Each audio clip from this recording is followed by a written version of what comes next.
you ever just get tortillas and just you slice up some butter and you put it in the microwave for like 30 seconds? I'm all about that. What? I'm all about that. Especially, What? yes. I live in every Aggie's head rent free. I'm going to go look up your stats on bowl.com. Do you think Texas is going to be the most hated team in the SEC, like instantly? If they aren't already. Sounds like you're running away from an ass whooping. Yeah, that's what I'm saying. It sounds like you're running away from an ass whooping, to be honest. But, you know.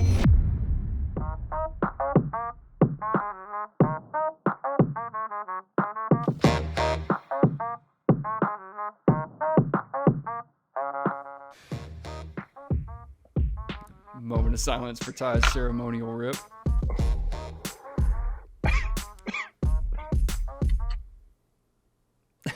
Very classy, very classy. All right, I still have no idea how to open this show, so fuck it. We're just going to let it fly. This is Abnormally Average. Episode what? Well, I guess 2A at this point. Have we done a full 2 episodes to this point? I mean, I know we haven't posted any audio. There's not just a straight audio form of this podcast yet. So as Aaron Hogan calls one of his shows, it's a multicast.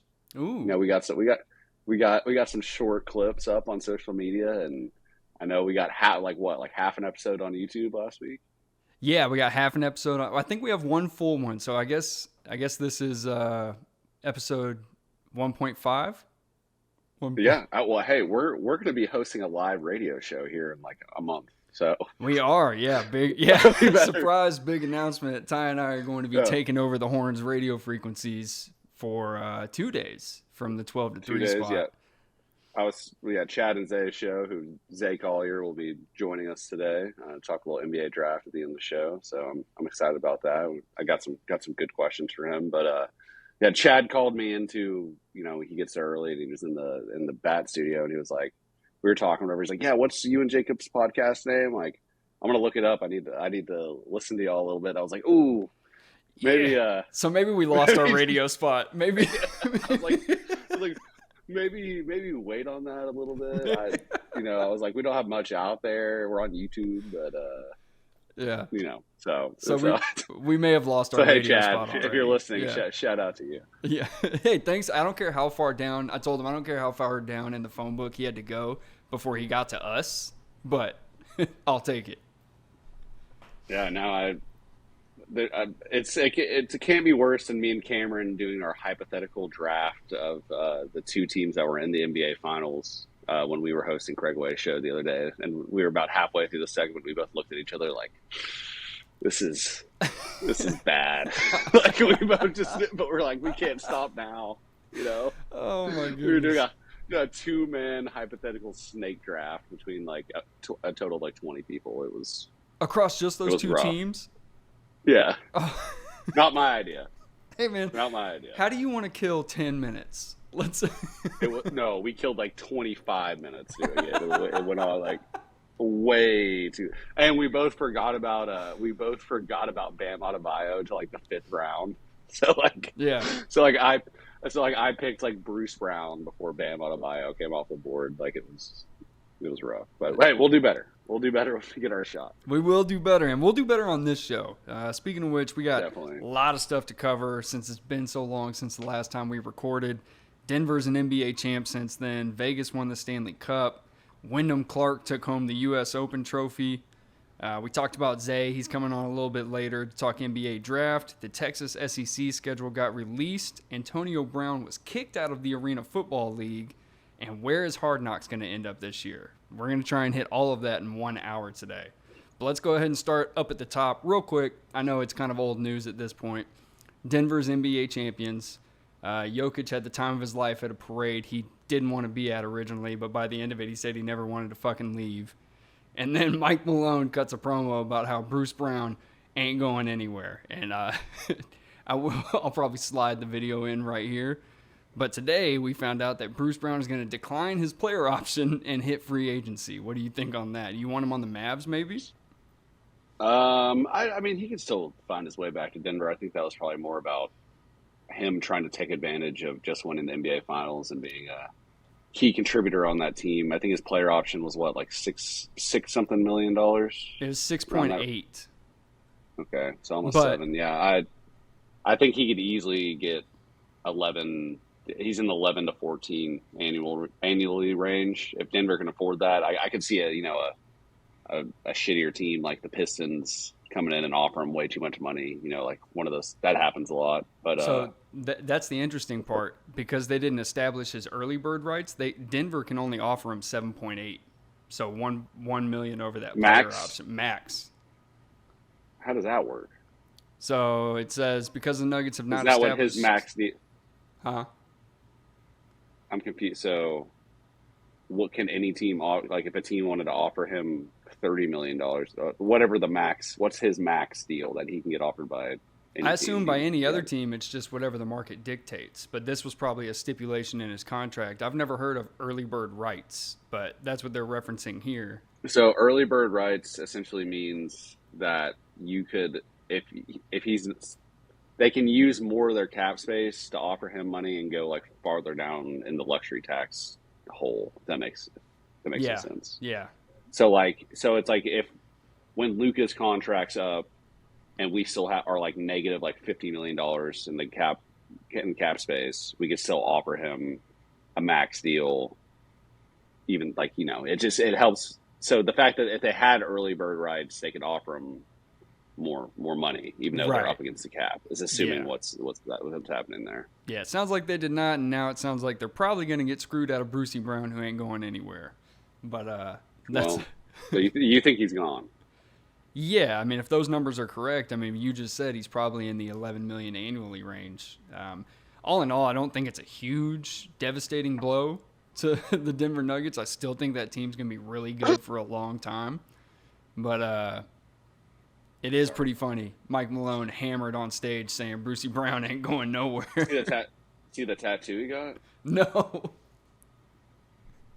So he got like a Nuggets like old school mascot holding up like an NBA trophy right here. Oh my god. I didn't realize how like I thought he was a little bit more clean cut than what we've been seeing out old drunk Mike Malone the past few days. Yeah, dude, he did the Connor walk up to a fan out at the parade, and then he was slamming down champagne. He took shots at LeBron. Did you hear that? Where he did the whole I'm thinking about retiring. Well, I know you heard that.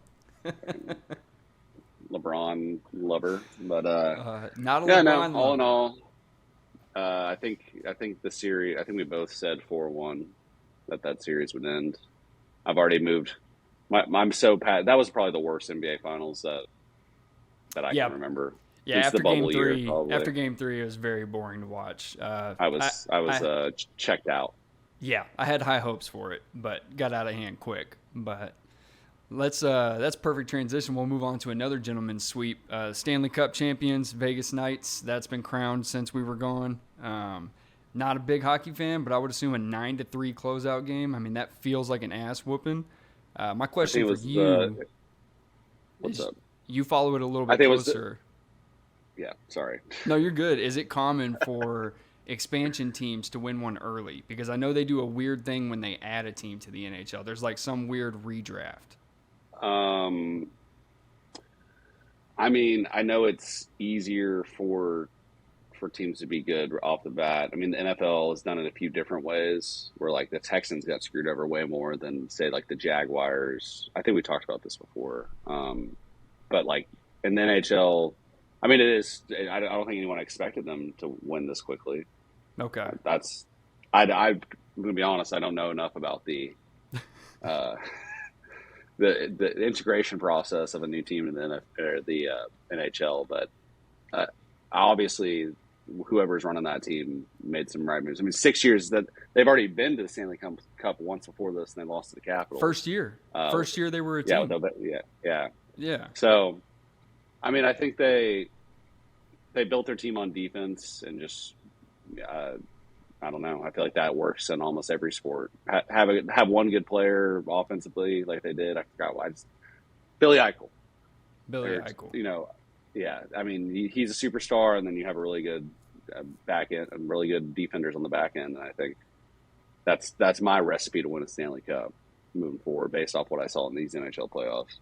Yeah, I also didn't realize how you assume hockey players are tough, but I'm finding out pretty quickly some of these dudes, like Kachuk. I mean, they said he was literally being drug onto the ice those last couple games. He had a fractured sternum. I saw one Sternum. report. Oh yeah, my god. Playing. Yeah, serious stuff. Those dudes don't mess around. And they're just out there on the strangest concoction of painkillers and just give me a few brews before I go out there. I'll play through this broken fucking sternum. Yeah, and it's not like they're going to go out there and run on a flat surface. They're going to go skate on ice. Yeah, I mean, think comparatively what it's like to take a hit like that on ice and then on grass, like it is in the NFL. You're just getting decked onto the. I mean, besides metal, probably one of the hardest surfaces. I mean, right. If you can die jumping on the water, I'm sure ice is pretty dense, right? Yeah, and I don't know. You're not getting shoved into the boards in football either. I mean, it is. Yeah, but that's still what fiberglass? No, not fiberglass, but yeah, tough guys, tough sport. Tough sport for sure. Let's go to a not so tough sport. The U.S. Open, a little bit more recent news. Wyndham Clark, show you how much I pay attention to golf. Had no clue who this guy was going into the U.S. Open. Not many people did. Apparently, he was 30th in the world going into the tournament. He's had a few good finishes this year. I know a few months ago, he won his first tournament at the Wells Fargo Open. I've noticed him. The only reason I've noticed him because I've been betting a little bit more Sunday, golf, just beyond the majors, just watching more week to week. And I don't know the exact stat. I should probably look this up, but he has probably at least 4 top 10 finishes this year. Wow.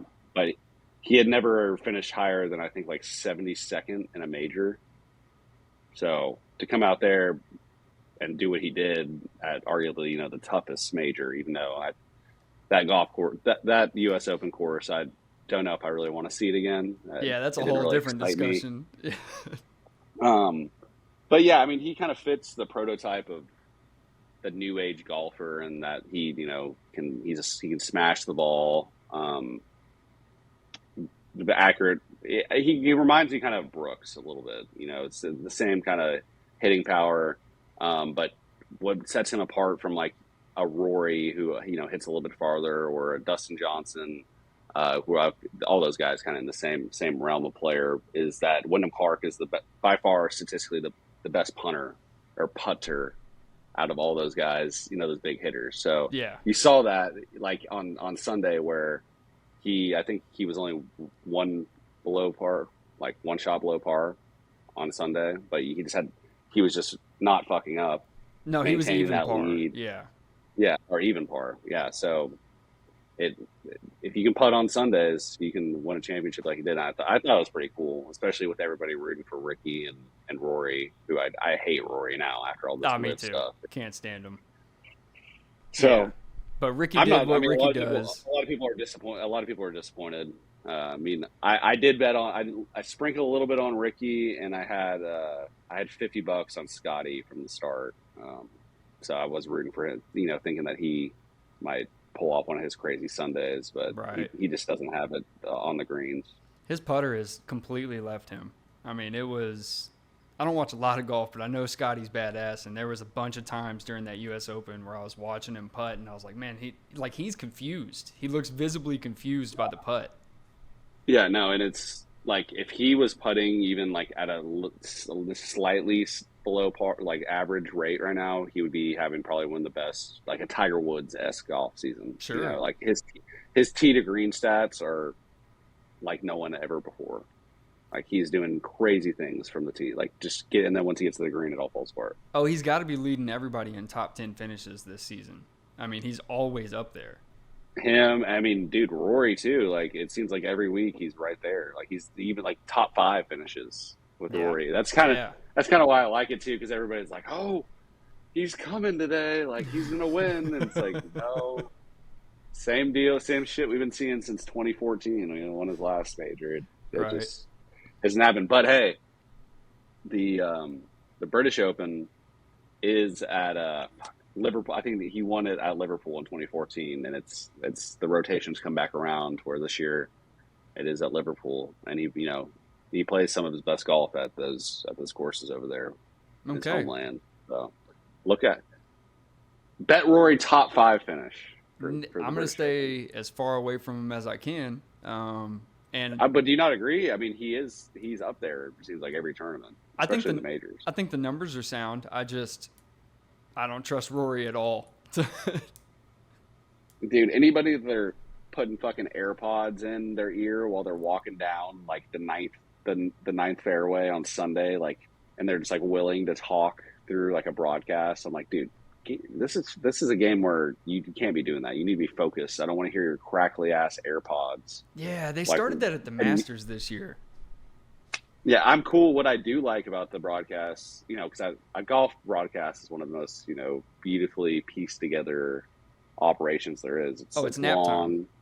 Oh, exactly. That's part of it. And then you walk up when they're making the turn. You wake up when they're making the turn, and you kind of get the eye boogers out, and you start to pay attention. But what I do like what they've been doing is bringing in like the guys that didn't make the cut. Like this week it was Justin Thomas and Max Homa. They just like brought them on. They were like drinking rosé, just like for like 3 or 4 holes, just being commentators of the game, assessing their peers, and they kind of joking around with each other. They seemed like they were a little drunk, but you've seen John Rahm do it a few times. I think he did it at the PGA Championship. Where is this broadcast? I want to see this. No, it's like on the main one. Like they just bring them in for like I think JT and Max were on Saturday. They might have been on Sunday, but like they just for a few holes, like probably like 20 minutes, they'll bring them in and just like they'll talk with Kevin Harlan and whoever. Is it Kevin Harlan? No, it's No, I know what you're talking about though. I don't know. What's his name? You know what it is? Yeah. I get all my commentators messed up, but well, golf's only important 4 cool. times a year, so it's hard to keep up with the commentators. Well, that's like you got to start watching during we're getting a little bit older, Jacob. We need to start watching golf. What does that mean? Does that mean I'm supposed to be more entertained by boring shit because I'm older? Yes. Like we don't have as many things that we can look at in life and be like, wow, this is I can enjoy this. Dude, there is a fat chance I get into golf other than majors. I mean, even when I'm watching the majors, a majority of that tournament is watched on mute in the background. Dude, if it wasn't so hot, I would have wanted to me and the Lone Star Lowdown guys. Shout out to my other podcast I'm on. We've been talking about for a long time, just going out and getting some content that way. Just I'd be talking down. A little shit. I enjoy bringing playing someone golf. to the camera.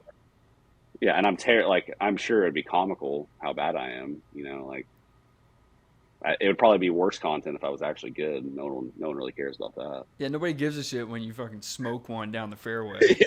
No. Yeah. My haters will come out for sure. You don't have any haters, Ty. But we'll put. Oh, dude! Someone this morning. Sorry to interrupt you, but this morning we've been talking a lot on B&E about my bowling. I like bowling. I got 3 balls. If you ever want to go, by the way. Ooh, I do enjoy big bowling. Bowler, but I mean, I wasn't saying I was good at bowling. I was just talking about kind of my passion and love for the game. And I mentioned I was in a league, and somebody with a PBA membership, Pro Bowling Association, or whatever whatever you have to be in a league. I have a membership too. Got on bowl.com and pulled my stats. And no sent them way. To the text line. No. Just we're like, damn, you suck. Like just went that deep on me, and I was like, what stats I didn't even realize. Like every game that you bowl in a league. Like it's online for like everyone in the world to see, because that's a sport where if you bowl good enough at your local bowling alley, you can you can go pro. It's like a farm system built in to every bowling alley in America. You could have. I'm not kidding. That's the coolest part about bowling to me is it's a grassroots sport. Like you could be in like bumfuck Indiana and just how to spin that goddamn thing. And you can make maybe a few tens of thousands of dollars annually being a professional bowler. Not bad. Maybe more than that. I don't know. Yeah. Sponsorship. Who do you think you are? I am. Yeah. No. Pete Weber. Yeah. Pete Oh, Weber, is that yeah. his name? Okay, thank you, because I Yeah, would see, never have gotten that. yeah, no, he's a legend. It's bowling goes really. My grandpa, he had a bowling scholarship to Oklahoma State, and he got kicked out because he was gambling on himself. Um, Solid. and then his dad, my great grandpa, was actually a professional bowler, and he was in the minor leagues for baseball as well. So also loved to gamble. So I think that had something to do with his demise. But hopefully that doesn't happen to me. I was going to say, that started out so strong, and by the end of it, I was so sad. I wanted okay. that story to have a happy ending. R.I.P. But to both of them. Shout out. No, it's yeah, all good. But that's where my sorry to interject my bowling roots into the show. oh no, this But is great because we are going to get some bowling content now. I love to bowl, but I yeah, bowl with no, 2 fingers. I don't put the thumb in. yeah, me either. Okay, cool. I always thought I was weird for Yeah, doing that. I like cup it and then you spin it. You at least yeah. spin it, or do you Oh straight? yeah, no, I Okay, spin it. Yeah, no, I can't go straight. okay, I can't bowl it in a straight line to save my life. exactly. No, I tried Yeah. to do that for years, and that's why. So I was a straight bowler when the scores I was talking about earlier when they were sent in. So I was trying to be like a lot has changed since then.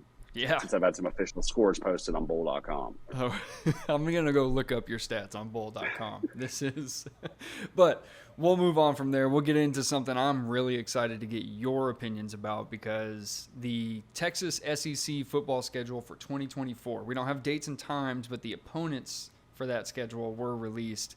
You live and die by the Longhorns. If I asked you about this year's schedule, I know you're going to predict them to go 12-0 and a national title. I'm curious what your thoughts are on that SEC schedule. Is there any matchup on there that stands out right away? Because I'm looking at that Michigan game in Ann Arbor right there to start the season, well, second game of the season, as a big-time question mark for the Longhorns. Are you drinking the Kool-Aid and I'm always drinking Kool-Aid. Sorry, I got a dog that's whining around here for some reason. you should Excuse me. probably pay But attention to your dogs. she's a very vocal animal. She's fine. But anyways, yeah, I think Texas really the SEC did them right, honestly, in year one, 2024. I'm real excited about this schedule. We got, 3 cupcakes, non-con, and I mean UTSA actually not bad. ULM, that's the most recent ad. That'll probably be the week 13, week 12 game that the SEC has non-conference. Michigan going there is going to be tough, especially with Georgia and Florida on the schedule this year in the first year. I think one thing that really stood out to me was the fact that we were the away team in the Oklahoma game, which is a neutral site, but Oklahoma, they only have 3 SEC home games because of that. Excuse me. So I like where we're at there. Going to Arkansas, none of the road trips really scare me. I don't care about going to the Aggie land to play that game. College Station No, doesn't scare me. no, you're going They to can curb have stomp that. them. Yeah, I'll you're play going to curb stomp those them. bitches in the parking lot. Like, I don't care. Like, let's do this thing. I will be playing a game in the parking lot. I'll be getting in. I live in every Aggie's head rent free when I'm in College Station. Trust me. I've spent a lot of time there. And then of course they handed us Vanderbilt in year one. They could have every current SEC team for 2023 will be playing either Texas or Oklahoma in 2024. So they easily could have given Oklahoma Vanderbilt, but they said, "Hey, Texas, here you go." Did you watch the actual schedule release on SEC Network? I did not. I did not watch the actual. Actually, I So did. I watched the first part of it, and I noticed one of the analysts was very pissed off at the pageantry of the whole thing. I guess this is the first time they've done like a big they just did it. SEC It was reveal. all about Texas and Oklahoma. It was really all about Texas. The one thing that I brought it up because I was going to say that the analysts on their mistake, when they were talking about Oklahoma, they said Austin and the Longhorns like 5 times in the first 10 minutes of me watching. And I was like, damn, we're already in these bitches' heads. Like, I cannot wait. Like, do you think Texas is going to be the most hated team in the SEC, like, instantly? If they aren't already. Yeah. I mean, Do you think A&M's upset about that? Yes, 100%. 100%. Texas, Yeah, I the agree. brand of Texas has dominated college sports forever, and finally they felt like they were a separate entity, and now they're just going to get their teeth kicked in on a yearly basis again. Welcome back, welcome back. Just being our little bitch. I love it. It gets me high. It puts a smile on my face. I don't want to look ahead because, like you said, I do think we're going to win every game this year. We still got a Big 12 schedule in front of us. Yep. We got some new opponents coming in, and UCF, Houston, BYU, and Cincinnati. Play a few of those teams, but we got to beat BYU this year. Got to beat Kansas. The Big 12 officiating was terrible last year. It's going to be even worse this year when it comes to teams playing Texas. So don't want to focus on it too much, but it is pretty cool that we're going to get to see the Georgia Bulldogs come to Austin, and those two fan bases are very similar. I've talked about that on the show before. I think that will be a pretty natural rivalry, but I think in 2025 we'll see the SEC move to a 9-game schedule with 3 permanent rivals, Texas as being A&M, Arkansas, and Oklahoma. So, we'll get to play these teams at home every 4 years. Not bad. If you go to my little brother, he's going to be a freshman at Texas next year, so he'll get 3. He'll get to see pretty much every single SEC school if he wants to go to that campus, or they'll come here, vice versa. No, I think it's great. Yeah, it's cool. I think it's cool. I think it's cool that Florida and Georgia are going to come to DKR, like you said. That'll be good for this city. This city lights up for UT football, unlike anything I've seen before. I just became a UT fan when I started working around the Horn and Coke FM, like I have been. It's unique. From an outsider's perspective, the feeling around Texas football in Austin is unique. And as much as people think that UT fans aren't ready for SEC environments, Alabama said this was the loudest stadium they played in when they showed up last year. And I was that's at all that the game, fans. and That's it all was the fans loud. Yeah, it was. And I was like, dude, I've been in loud. The LSU night game was way louder than that Alabama game. Oh, really? Yeah, I was like, the Alabama fans next to me were saying that, and I was like, dude, it's 11:15. Yeah, I'm hammered drunk. Yeah, it's loud in here. But really? I thought y'all were the big bad. We have the biggest tailgates and the biggest stage. No, we're coming in there. Daddy's home. Yeah. Daddy's home, and he's pissed off. He's a little drunk, and he's pissed off. And we're gonna cause some mayhem in year 1, 2024 in the SEC. Better watch out. Oh my God. All right. Well, we'll leave that right there then, after we went on a whole spiel about Texas being a drunk father who's pissed off. But is that not a good analogy? It is a fantastic analogy. It is. Did you see this Arena Football League news with the Albany Empire, the team owned by Antonio Brown? I glazed over that story last week when that came out. I've seen a few stories come out of the Albany Empire facility in the past few months. That's what you're going to get when you're dealing with Antonio Brown. I didn't realize he was an owner. I didn't either. I had no idea. And the more I read about this, the more I kept cracking myself up. The Arena League, they issued him.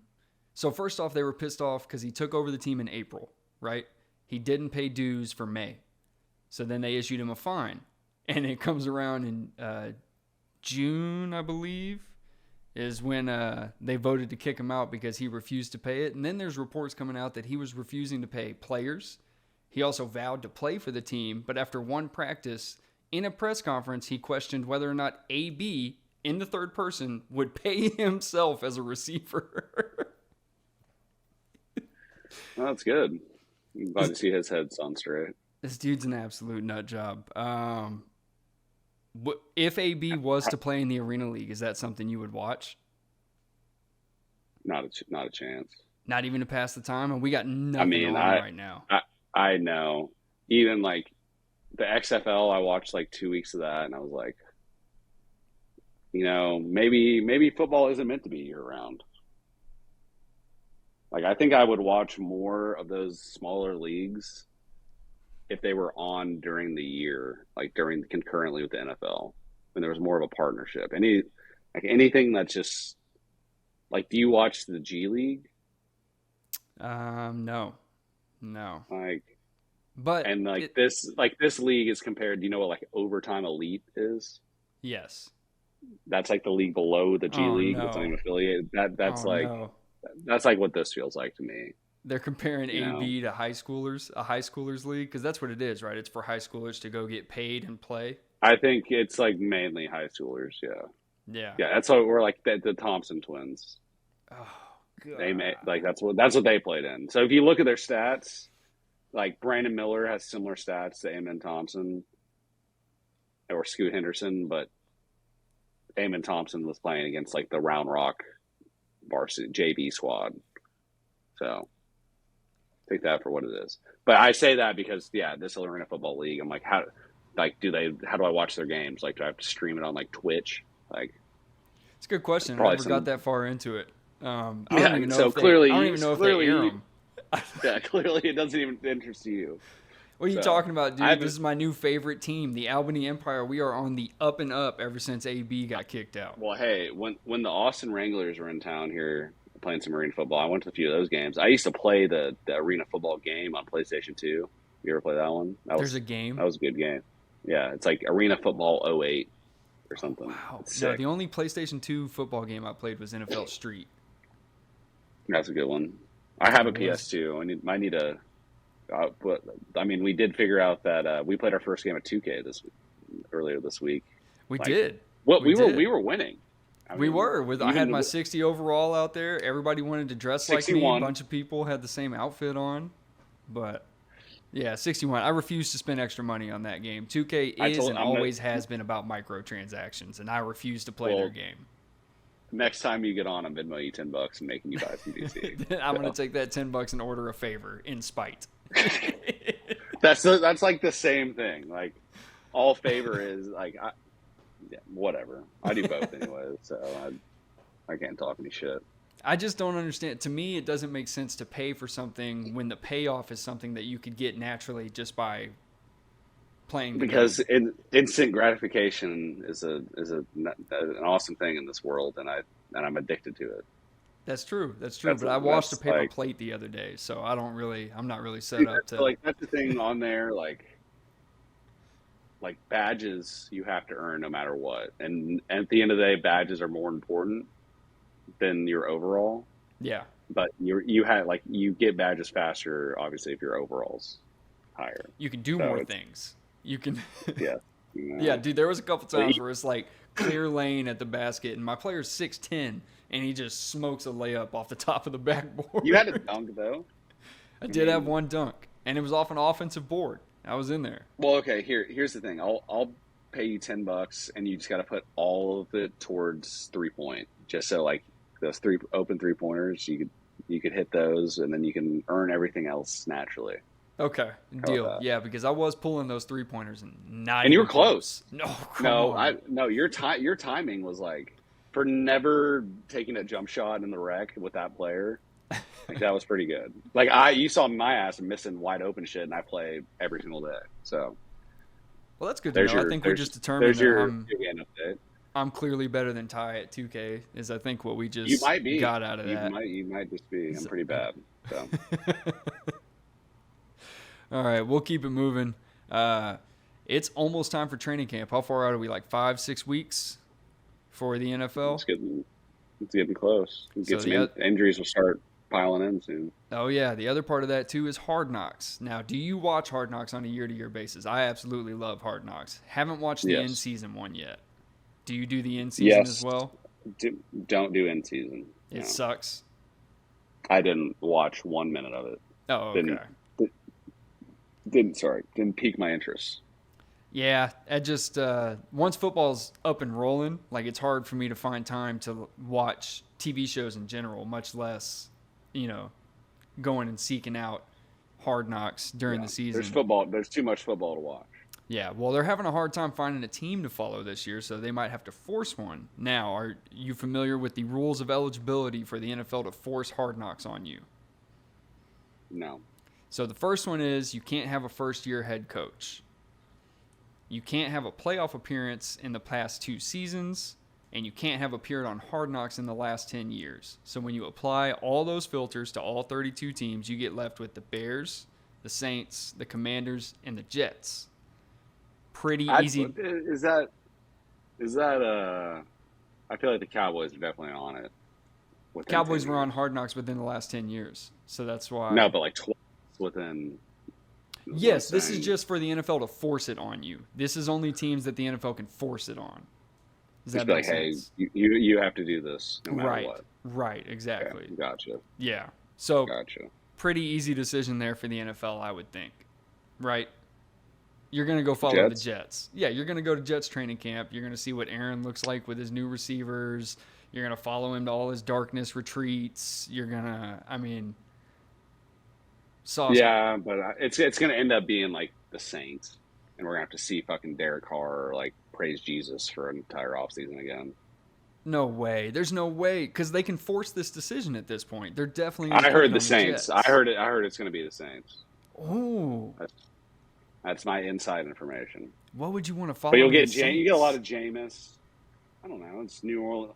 It's New Orleans. Like follow along with Alvin Kamara's legal case. A lot of Hard Knocks is like off, non-football stuff. Like how much good B-roll are you going to get in fucking New Jersey?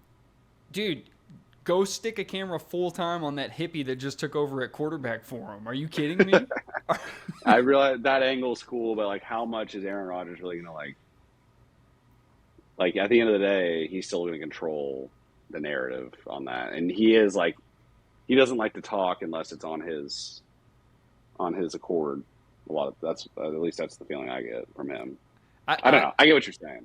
I see what you're saying too, and I see how in the past he's been that way. I have a feeling if specifically this season, Aaron would have a lot to say.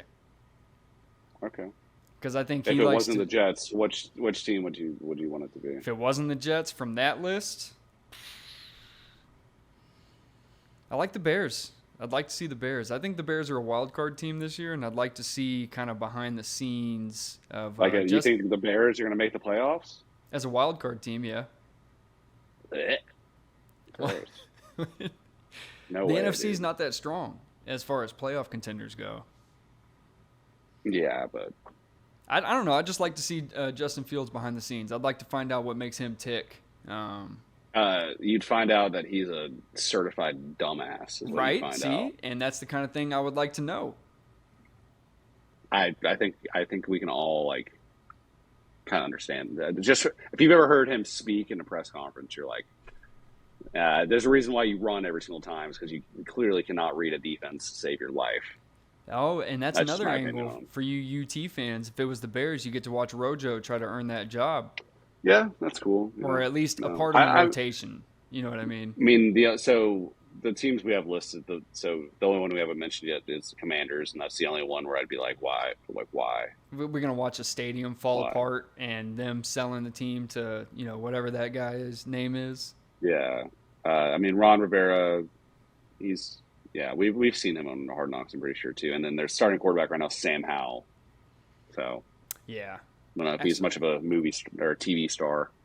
Ooh, now that you mentioned that quarterback battle, the Saints is kind of growing on me.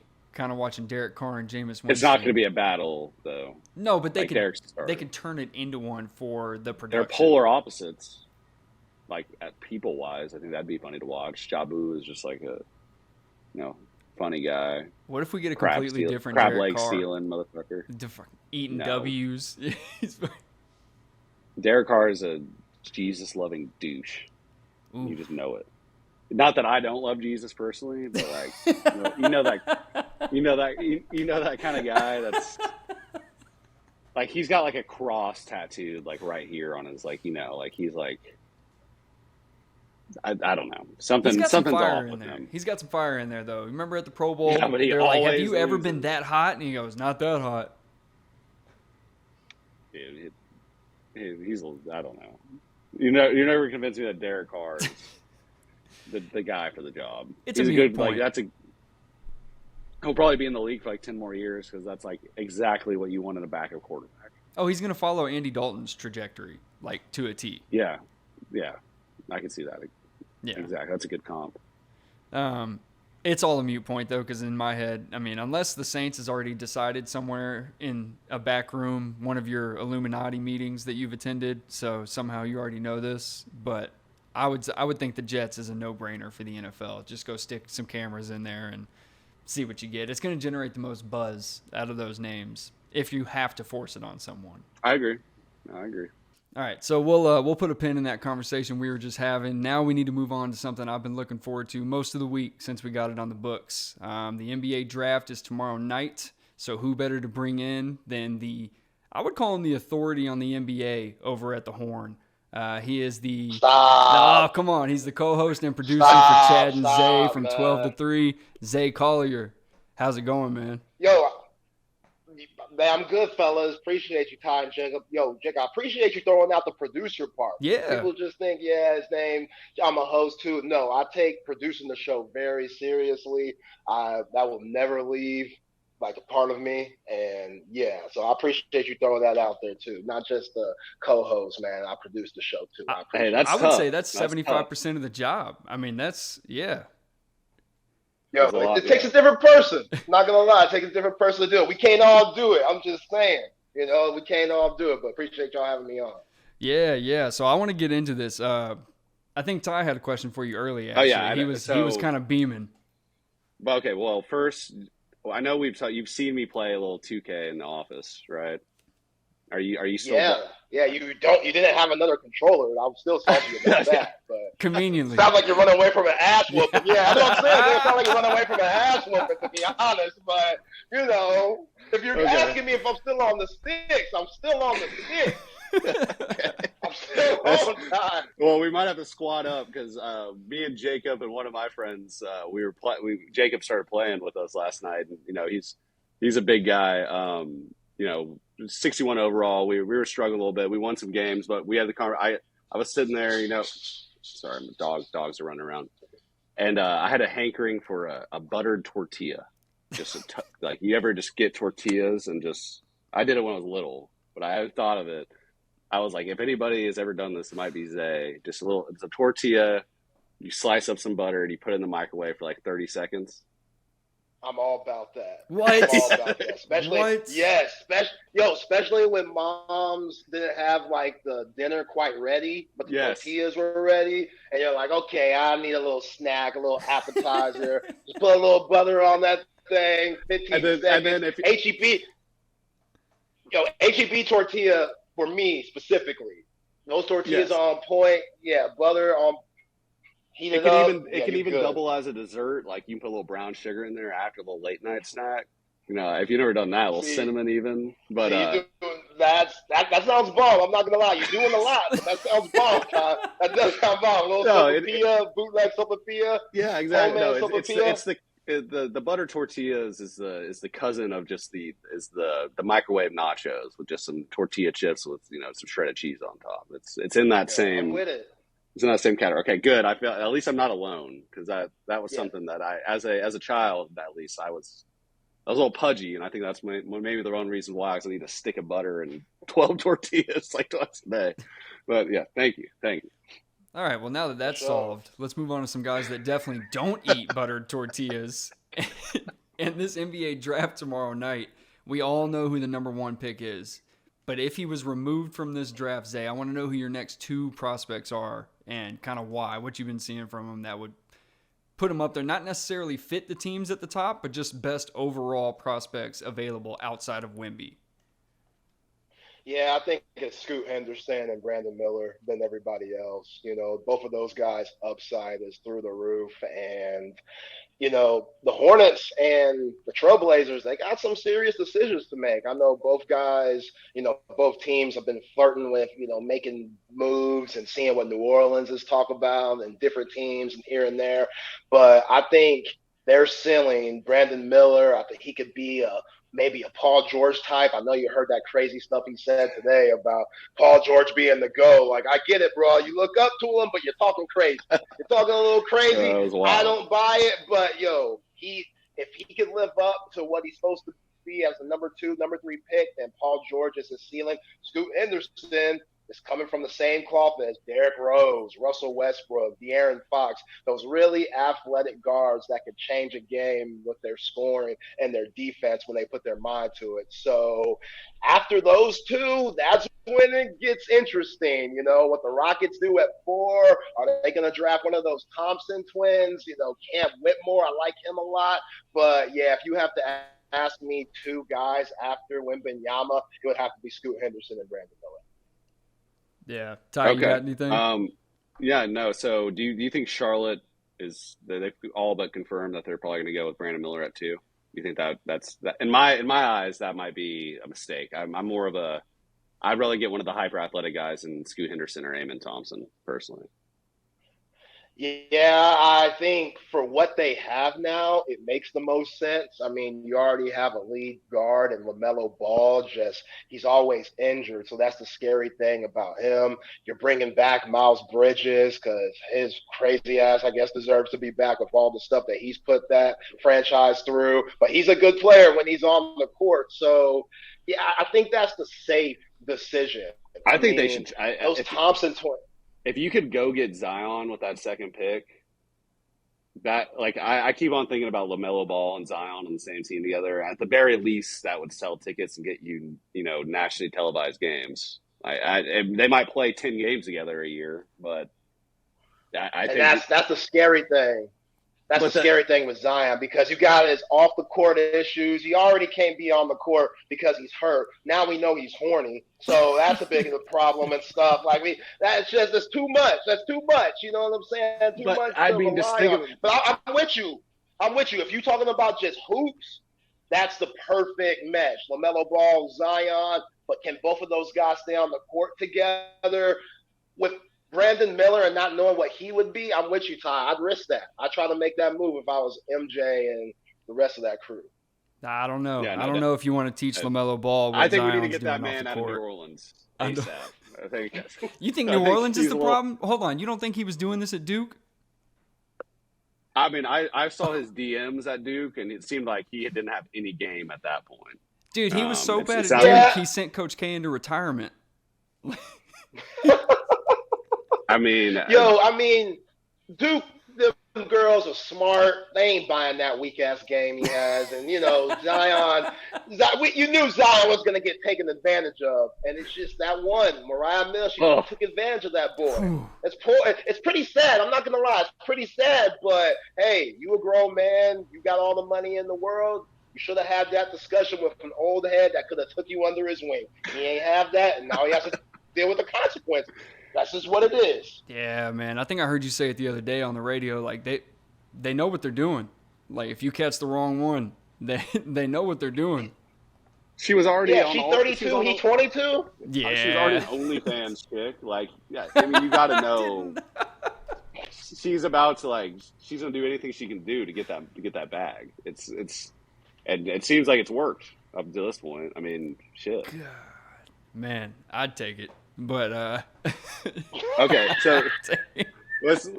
I know we don't got much time here, so let's. I'm a Mavs fan. We talked a little bit about the Rockets. I personally think they're going to go with Amon Thompson there. But the Mavericks, they got the 10th pick. There's been a lot of speculation whether or not they're going to trade that pick, try to get a more veteran guy instead of taking a. I mean, at 10, you don't really know what you're getting. You could hit there, but you couldn't. What are you hearing about the Mavericks and their pick? I'm hearing they really like Duke's Derek Lively, the 7-footer, and I know, man, but you see what they have at center now. They're desperate, and he has a lot of upside, being a former #1 player coming out of high school. I don't think we saw his true ability at Duke this year because he was hurt a lot, so I don't think he was ever 100%. But you saw he changed the game for them. And, it's a copycat league. We see who's top dog right now, Nikola Jokic. So I think he's flat out unstoppable, but you're looking at guys, you're going to start seeing a lot of big men being drafted and being picked up just to slow Joker down. Like I'm hearing talks about Mitchell Robinson maybe being traded to the West. I don't know about how, truthful that is, but big men are now more valuable than ever because of what we've seen Nikola Jokic do in the postseason and winning a championship for the Denver Nuggets. But So I Lively's really only one of he's one of maybe like two or three big guys that are looking to get drafted in the first round. That's a pretty weak big man class, right? Oh yeah. The big man class isn't what we've seen in recent years. That's why I'm with you. Them making that trade for bringing in a veteran presence that might be best for them, especially if they want to bring back Kyrie Irving. But other than that, I think they like Jordan Hawkins and Grady Dick more than people think. Like they need shooters around Luka that's what to I'm spot thinking. up.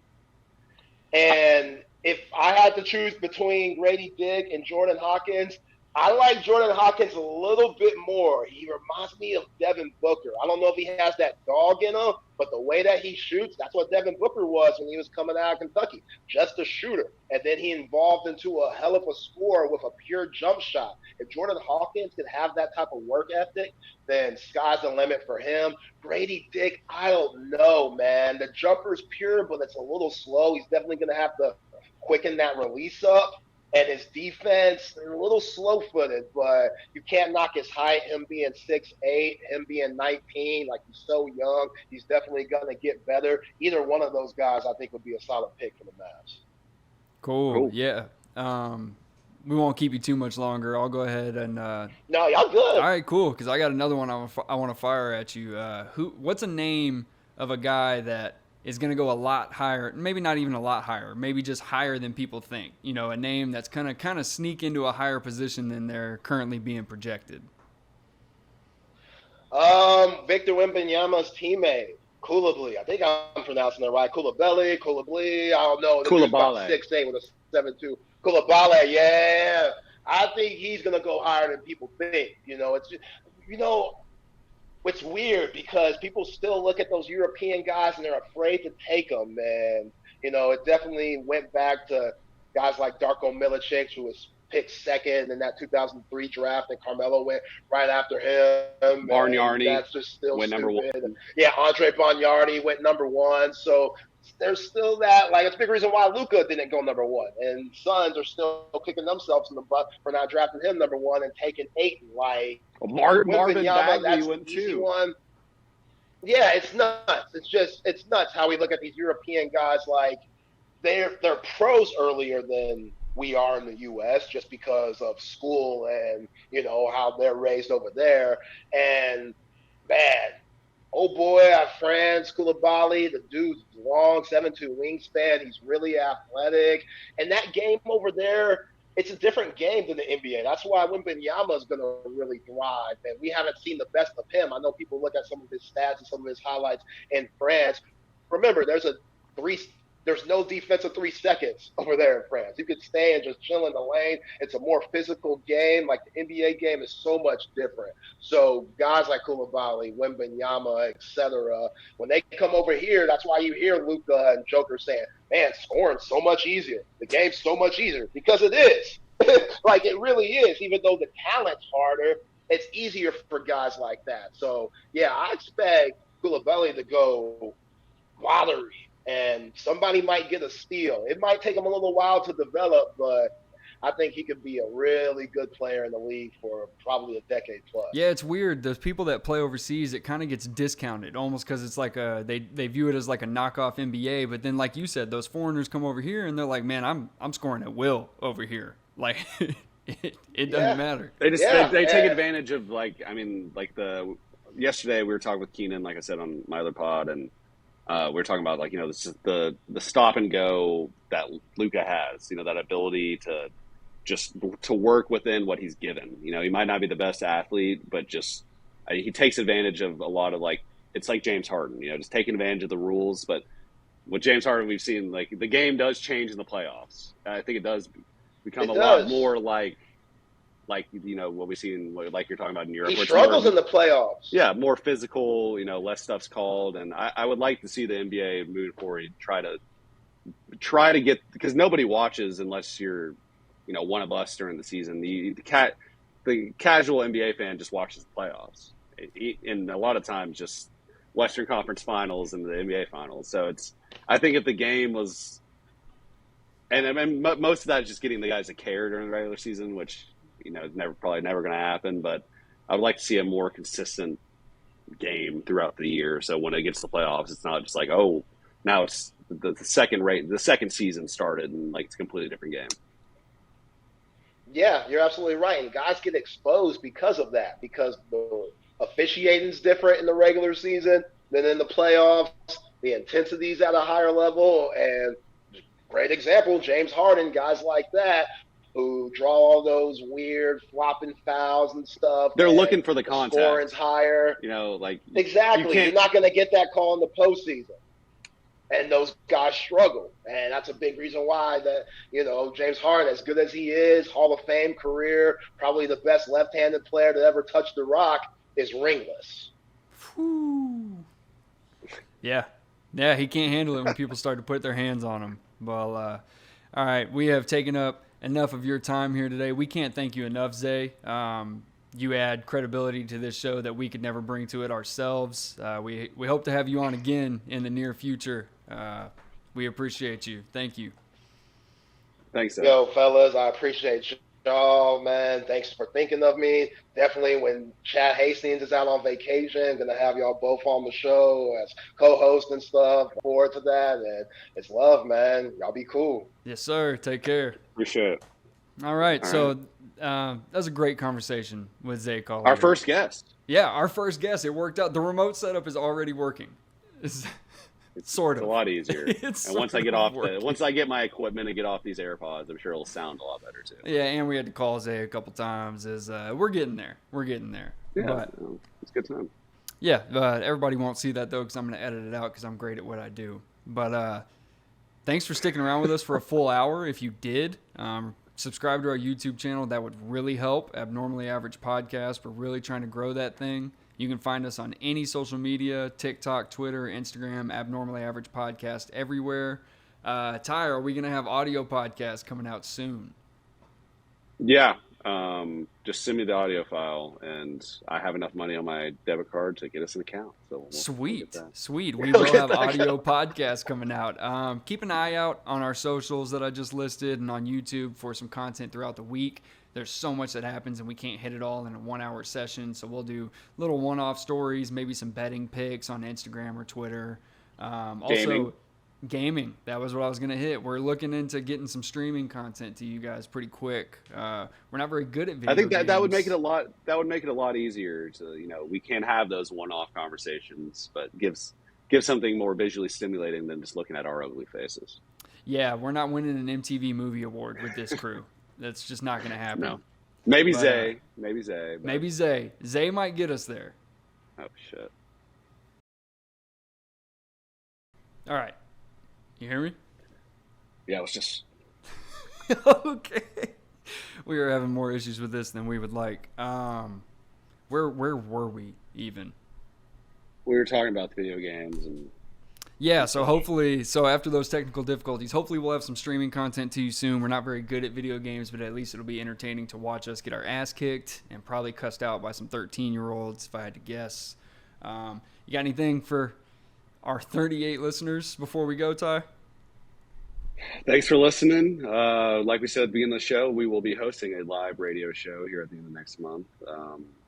So be on the lookout for that. I'm sure we'll try to do some cross promotion there. And just be on the lookout for big things coming out of the Abnormally Average podcast studios here. Yeah, we're on the move. Ty Henderson, thank you so much. I'll see you next time. Jacob.